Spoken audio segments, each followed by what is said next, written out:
If you were a kid during the 2000s or early 2010s and you weren't living under a rock, you probably have at least some awareness of the YA craze that went on during that era. Tons of book series and many subsequent adaptations all trying to be the next big thing. The Mortal Instruments, His Dark Materials, Percy Jackson, you know them all.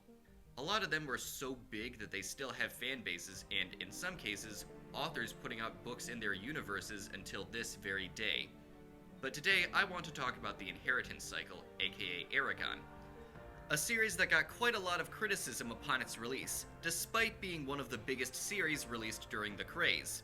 I did not read this series when I was a kid, but the first book was read to me by my dad, and I do remember enjoying it, but during my teenage years, I became aware of the criticisms that had been thrown at it. Namely, unoriginality. The plot is Star Wars and the world is Middle-earth. Also, the author was a teenager when he wrote it.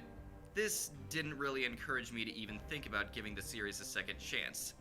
And when I got to college and started delving into more fantasy, I became aware of more things that the author lifted from other stories, such as dragons having psychic bonds with their riders from Dragon Riders of Pern, or the concept of true names from Earthsea. But in addition to this, when the author, Christopher Paolini, announced a new book, this time a sci-fi book called To Sleep in a Sea of Stars, and he was getting a bunch of interviews with various content creators, in these interviews, he seemed very cognizant of his shortcomings when he wrote Eragon, but also genuinely passionate about it and fantasy and sci-fi as a whole. A year or so later, we got an announcement for another book set in the world of Alagasia, and the fandom rose up. There was genuine hype. With all this, and with many of the fandoms I used to love now failing me in one way or another, I decided to give the book a reread and hopefully finish the series this time. I may even make a why you should read the Inheritance Cycle one day. Who knows? Also, minor spoilers are inbound, but you've all probably read this book, so that's not likely an issue. Even then, I won't spoil too much. So I picked up the book, and while I did notice more things lifted from other stories, like how the Forsworn are really just the Forsaken from Wheel of Time, I also didn't think the book was that bad. Yeah, it isn't great, but like most things the internet complains about, it isn't nearly as bad as it was made out to be. I'd even say it does a number of things right. It establishes the characters, their relationships, and the world that they live in.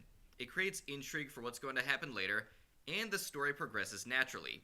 And that's a point, actually. I felt like the story progressed in pretty natural fashion. No jumping from plot point to plot point every chapter. Things take time, and that makes sense. Of course, Eragon tries to hide the newly hatched dragon.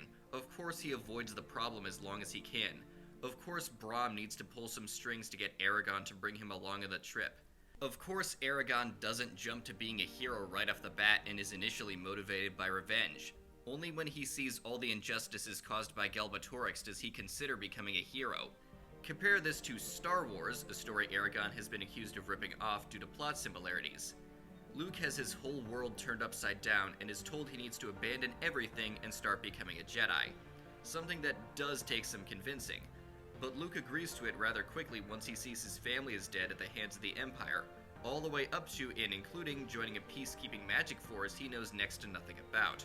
While A New Hope is a movie and is subject to runtime limitations, the slow drip approach of Eragon has its own strengths, reminding us that he's still young and, like most people, is resistant to change, even when it's thrust upon him. And this even applies to travel time.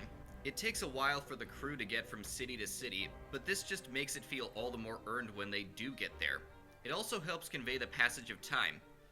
As a point of comparison, I'd argue this is an advantage this series has over some of the other stories in the YA craze, though it also results in these books being a lot longer than most of those other books, and I'm okay with that. It probably helps kids get used to reading longer books. Another advantage to the pacing is power creep. Eragon does have a gift for magic, and it is a bit contrived as to how powerful he is this early on, and how easily he picks it up. But it isn't debilitating for the story. He still learns about magic piece by piece, and it's challenging. Trying to do too much too early is exhausting at best for him, but over the course of the story he gets better at it and is not too powerful, but is able to make use of magic. And when coming up against a powerful antagonist, he's completely overwhelmed. It's clear that he stands absolutely no chance of winning.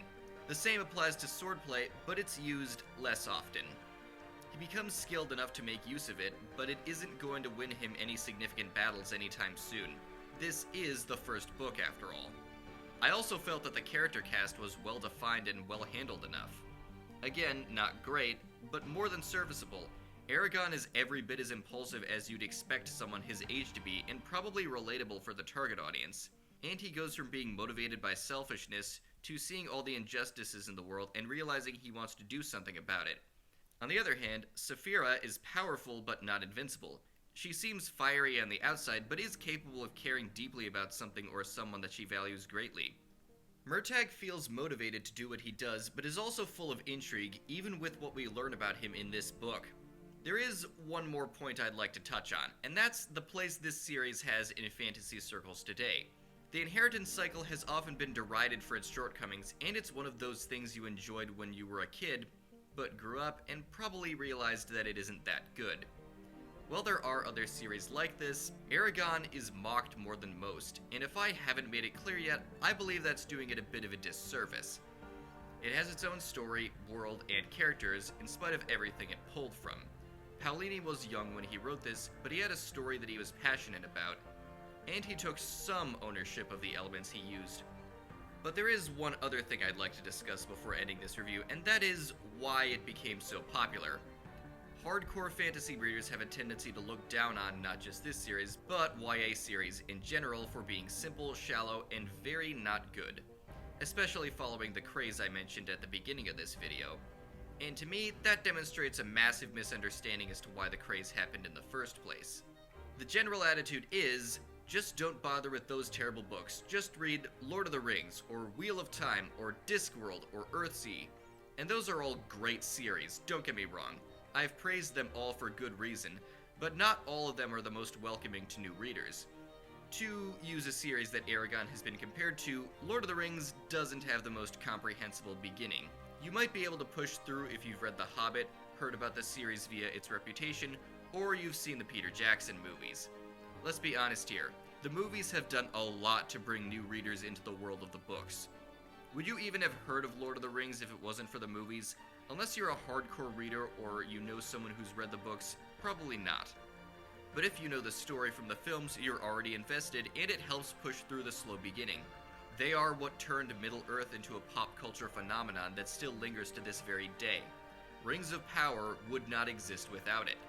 A book series that has a similar problem but doesn't have a previous entry that's easier to read or massively popular adaptation would struggle to find a modern audience outside of hardcore readers.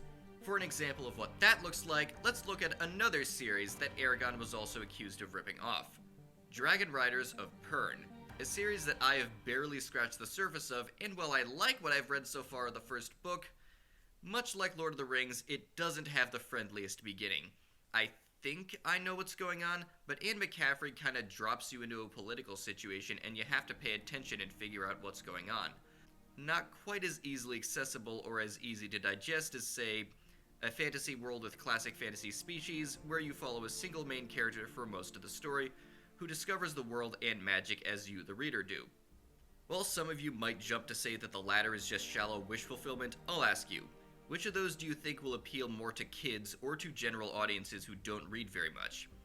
Yes, I bet some of you either are or know someone who didn't have this experience and managed to enjoy a more complex or classic experience without any trouble, but I'm talking in a general sense, and in that regard, it's a quality that Eragon and other series in the YA craze all share. It's accessible, digestible, and enjoyable, and if it gets people to read and maybe check out one of those other series someday, that can only be a good thing. And if they still like the inheritance cycle after the fact for whatever reason, that's a totally valid opinion. My thoughts? I think the book is good. It's not great, but despite the issues, it's a simple, enjoyable story. And sometimes that's all you need. I am Kieran Mythos, and I'll see you all next time.